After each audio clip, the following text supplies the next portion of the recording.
Hi, folks. It's Keith Beardsley, Victor Echo 3 Sierra Victor Quebec VE3SVQ, and when doing Morse code, Victor Alpha 3 Kilo Echo India VA3KEI. I'm going to call this one today the Keep It Simple Pota operation. And this is one that, in my case, I do probably 90% of the time. It's never complicated, it's very simple. So, what we're going to look at, what do I do to keep it simple? Well, first off, not a lot of equipment. It's not going to be a fancy one. I'm not bringing tents. I don't have an RV. I have wire antennas. I have a mast, but I'm not using them today. This is a simple one because I have certain criteria that I have to meet. So, what are my criteria? Well, number one, it's got to be a park that's reasonably close. So, in my case, 30 to 40 minutes maximum. And because I live in the Ottawa, Ontario area, capital of Canada, there's lots and lots of parks to pick from. And again, speed and time is something that's important to me. I have to be able to fit it into my schedule. I almost always go during the week. Why? Because that's when I can fit these in. Weekends for me can be very, very busy. So I like to do one during the week. And again, because in Ontario, if you are a veteran or someone who has served, then you can get an ID card from the military that says you are, and you can get into our parks and that for free. So during the week is actually a nice time to go. Also, because my activations tend to be relatively short, I want a park that I can get on the air relatively quick.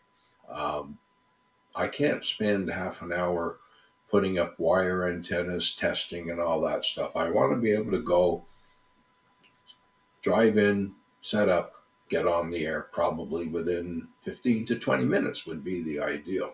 So that's what I'm looking for. So keep it simple. There's no big fancy masts, no antennas that, big long wire antennas that I have to put out, and no radials that I have to put out. Nothing that takes time. For me, it's keep it simple, and that's the way I have to do it.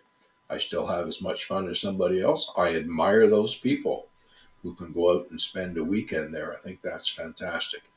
Just not my type at this point, anyways. So when I do, just use my regular radio. I don't have a special radio. I don't pay for two radios, one to sit at home and one to cart out with me. I use the same radio I use for my base station. It's an IC 7300.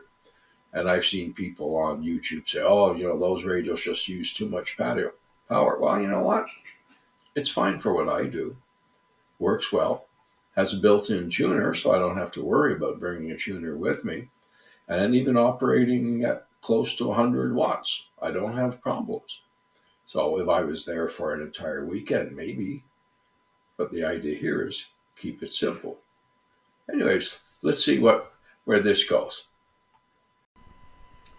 Now, this is what I use as my check sheet or checklist. Essentially, everyone should have one because otherwise you will end up going somewhere to a park. Sometimes, in my case, I think it was about 40 minutes away, and getting there and realize you don't have something. So I've divided this one up into what I call mobile or picnic table plus. I generally just do the mobile section, but on the occasions when I want to get a bit more elaborate, I have that checklist there.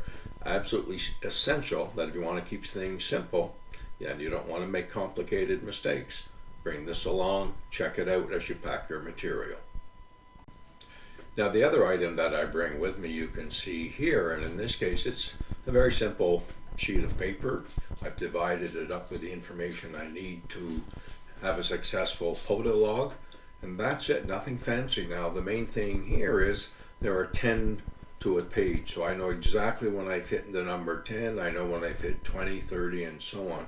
So it's a very, very simple way of doing it. It's not complicated. I've got nice big spaces, so my eyes can see where I'm writing. I'm not trying to squint and get it into, between the lines of, say, a notebook or something like that. So very easy, and that's actually one of the reasons I don't use the Pota sheets that they've given us. I just find them too narrow for my eyesight. So again, keep it simple.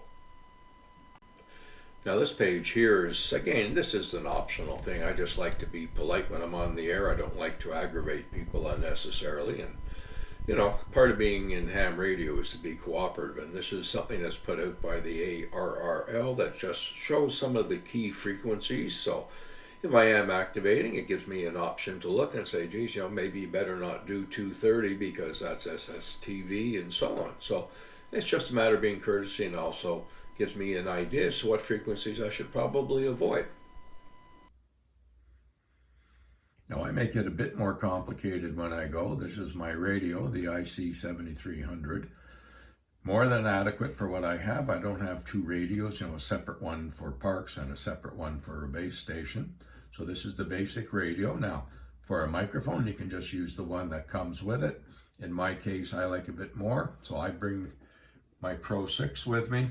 Works beautifully, filters out a lot of background noise, so I really appreciate it. And again, I complicate it a tiny bit more because I like to bring a push-to-talk switch as well. But really, all you need is your microphone. Microphone and radio, nothing more. Keep it simple. Now last year, as far as packing the radio goes, this is what I used. This is just a standard, I guess you could call it a gym bag, but I had lots and lots and lots of bubble wrap to make sure that radio was safe if it was banged around, and obviously you're extra careful, so you don't need to spend a lot of money. Now over here is what it will be this year, and yes, this is your so-called go box. The radio will fit in there, it'll be very comfortable, very protected. It's got the hard plastic case and everything, so it's great stuff. And again, nothing that you have to start with. And I know everyone wants to have the best and the best, but a lot of us are on a budget. You got to make do with what you have. So there's the kit for the radio. I carried 2 batteries, always with me. One is a backup. And that's my essential kit, other than, antennas and that type of thing. And that we'll see when we get actually out to a park. So there you go. That's sort of a quick intro to keep it simple. And, don't worry that you have to spend a ton of money to get out there, to do Pota. The idea of doing Pota, keep it simple, have fun, get out there as often as you can. And you'll see more when we get into the next video, when we actually go out and activate another park.